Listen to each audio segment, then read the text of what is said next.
আমন্ত্রণ জানাচ্ছি আপডেট সংবাদে। শুরুতেই জানিয়ে দিব গুরুত্বপূর্ণ শিরোনাম, এরপরেই থাকবে বিস্তারিত। ট্রাম্প প্রশাসনের সহায়তায় গাজা দখল করতে প্রস্তুত ইসরায়েল।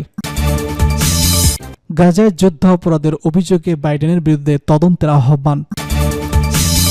রাশিয়ার বিরুদ্ধে যুক্তরাজ্যের ব্যাপক নিষেধাজ্ঞার ঘোষণা। জাতিসংঘের ভোটাভুটিতে রাশিয়াকে দোষারোপে রাজি হয়নি যুক্তরাষ্ট্র, ইউরোপীয়দের সঙ্গে বিভক্তি। ট্রাম্প প্রশাসনের সহায়তায় গাজা দখল করতে প্রস্তুত ইসরায়েল।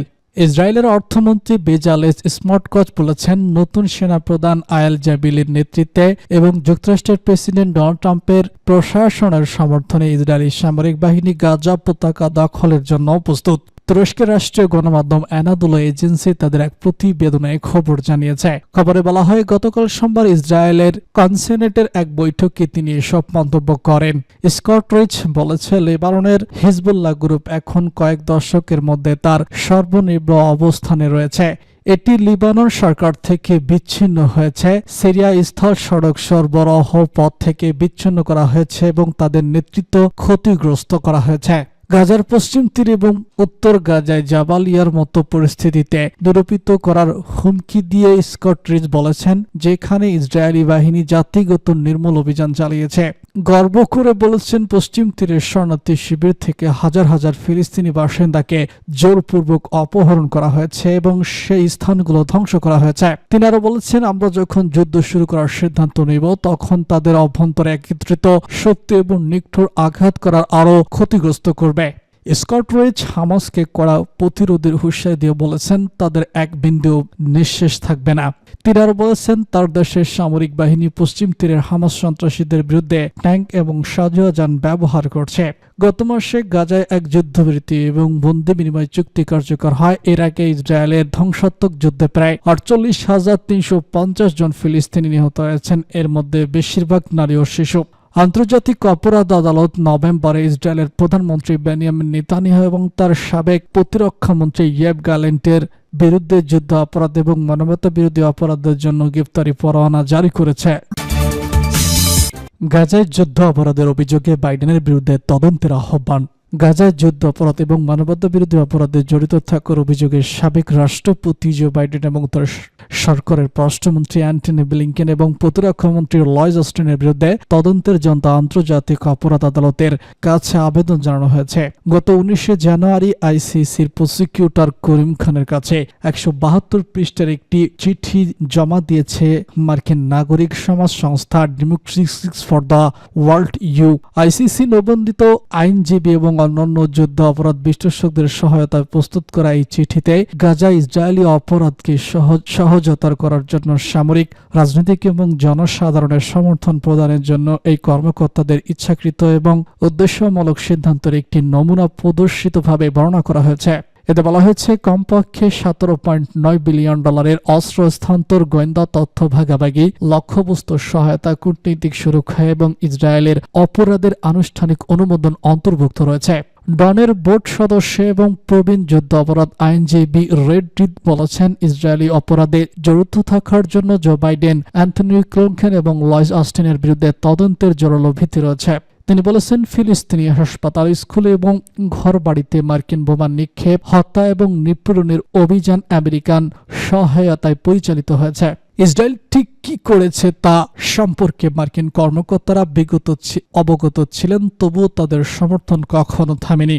ডনের চিঠিতে রোম সংবিধানের অনুচ্ছেদ 25(3)(c) এবং ডি লঙ্ঘনের জন্য বাইডেন, ক্লিনটন এবং অ্যান্থনিওর বিরুদ্ধে তদন্তের আইনি এবং বাস্তব ভিত্তিক তুলে ধরা হয়েছে। এতে গাজায় ইসরায়েলি কর্মকর্তাদের সংঘটিত অপরাধে সহায়তা এবং ইচ্ছাকৃতভাবে অবদানের কথা উল্লেখ করা হয়েছে।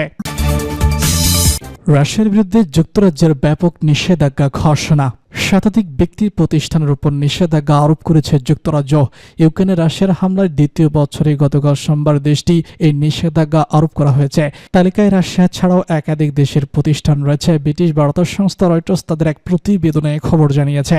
ব্রিটিশ পররাষ্ট্র মন্ত্রণালয় এক বিবৃতিতে বলা হয়েছে, আক্রমণের প্রাথমিক দিনের পর থেকে সবথেকে বড় পদক্ষেপ হিসেবে বর্ণনা করা এই নিষেধাজ্ঞা প্যাকেজটি রাশিয়ার সামরিক বাহিনী, তৃতীয় দেশগুলোর সংস্থাগুলো যারা এটিকে সমর্থন করেছে এবং সেই পঙ্গু সরবরাহ নেটওয়ার্কগুলোকে লক্ষ্য করবে যার উপর এটি নির্ভরশীল। যুক্তরাজ্যের এই পদক্ষেপ এমন সময় এলো যখন যুক্তরাষ্ট্রের প্রেসিডেন্ট ডোনাল্ড ট্রাম্প সাম্প্রতিক সপ্তাহগুলোতে ও তাদের ইউরোপীয় সমর্থকদের রাশিয়ার সঙ্গে আলোচনা থেকে বাদ দেওয়ার চেষ্টা করছেন। 2025 সালের জানুয়ারি পর্যন্ত যুক্তরাজ্য ইতিমধ্যে পুতিন সরকারের সঙ্গে সংযুক্ত 1900 ব্যক্তি ও সংস্থার উপর নিষেধাজ্ঞা জারি করেছে। নতুন নিষেধাজ্ঞা প্যাকেজের আওতায় তৃতীয় দেশগুলোর সামরিক সরঞ্জাম উৎপাদন ও সরবরাহকারীদের লক্ষ্য করা হয়েছে। এর মধ্যে রয়েছে এশীয় দেশগুলো তুরস্ক, থাইল্যান্ড, ভারত, চীন। নিষেধাজ্ঞার আওতায় আসা ব্যক্তিদের মধ্যে রয়েছে উত্তর কোরিয়ার প্রতিরক্ষা মন্ত্রী নো আওয়ান চোল এবং অন্যান্য জেনারেল ও শীর্ষস্থানীয় কর্মকর্তারা, যাদের 11,000-এর বেশি উত্তর কোরীয় সেনা মোতায়েনের জন্য সহযোগী হিসেবে বিবেচনা করা হয়েছে। ব্রিটেনের পররাষ্ট্র ডেভিড মেলি বলেছেন, প্রায় 3 বছরের মধ্যে সবথেকে বড় এই পদক্ষেপ ইউক্রেনের প্রতি যুক্তরাজ্যের প্রতিশ্রুতি জোরদার করেছে। প্রতিটি সামরিক সরবরাহ লাইন ব্যবহার করা প্রতিটি রুবল আটকে দেওয়া এবং পুতিনের আগ্রাসনকে সহায়তাকারীদের উন্মোচিত করা ন্যায়সঙ্গত স্থানীয় শান্তির দিকে একটি পদক্ষেপ। যুক্তরাজ্য সরকার জানিয়েছে, প্রথমবারের মতো নতুন ক্ষমতা ব্যবহার করে যুদ্ধকে সমর্থনকারী বিদেশি আর্থিক প্রতিষ্ঠানগুলোকেও শান্তির আওতায় আনা হয়েছে। এর মধ্যে কিরগিজস্তান ভিত্তিক ওয়াজিকিস্তান ব্যাংকও রয়েছে। এছাড়া নতুন করে 14 জন ক্রিপ্টোকারেন্সিকেও লক্ষ্যবস্তু করা হয়েছে, যাদের মধ্যে রয়েছে রাশিয়ার অন্যতম ধনী ব্যক্তিরাও।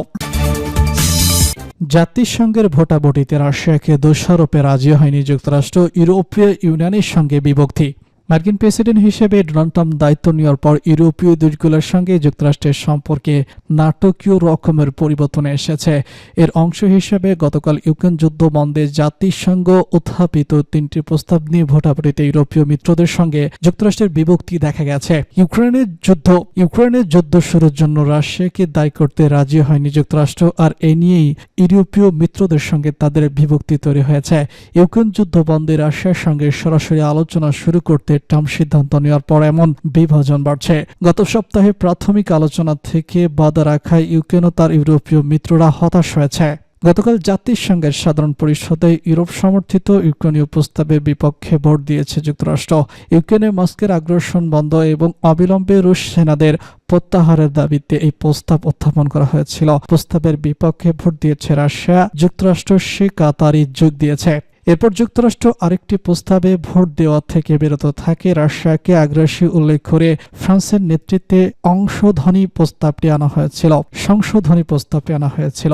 ইউক্রেনে রাশিয়ার যুদ্ধের 3য় বার্ষিকীতে এই প্রস্তাব উত্থাপন করা হয়। 193 সদস্য বিশিষ্ট জাতিসংঘের ট্রাম্প প্রশাসনের জন্য এটি একটি বড় ধাক্কা হিসেবে বিবেচনা করা হচ্ছে। জাতিসংঘের সিদ্ধান্তের মেনে চলাটা বিশ্ব সম্প্রদায়ের জন্য আইনগত বাধ্যতামূলক নয়, তবে একে বিশ্ব মতামতের ব্যারোমিটার হিসেবে দেখা হয়। গতকাল সোমবার জাতিসংঘের নিরাপত্তা পরিষদে যুক্তরাষ্ট্র তার মূল খসড়া ভোটাভুটির জন্য উত্থাপন করেছিল। সাধারণ পরিষদের তুলনায় নিরাপত্তা পরিষদ ক্ষমতাধর, সেখানে পাশ হওয়া প্রস্তাবগুলো আইনগত বাধ্যতামূলক এবং রাশিয়া, চীন, যুক্তরাজ্য ও ফ্রান্সের এই ক্ষেত্রে ভোটে দেওয়ার সক্ষমতা রয়েছে। 15 সদস্যের নিরাপত্তা পরিষদে প্রস্তাবের পক্ষে ভোট দিয়েছে 10টি। 5টি ইউরোপীয় দেশ ভোটদানে বিরত ছিল। এই 5 দেশ হল যুক্তরাজ্য, ফ্রান্স, ডেনমার্ক, গ্রিস ও স্লোভাকিয়া।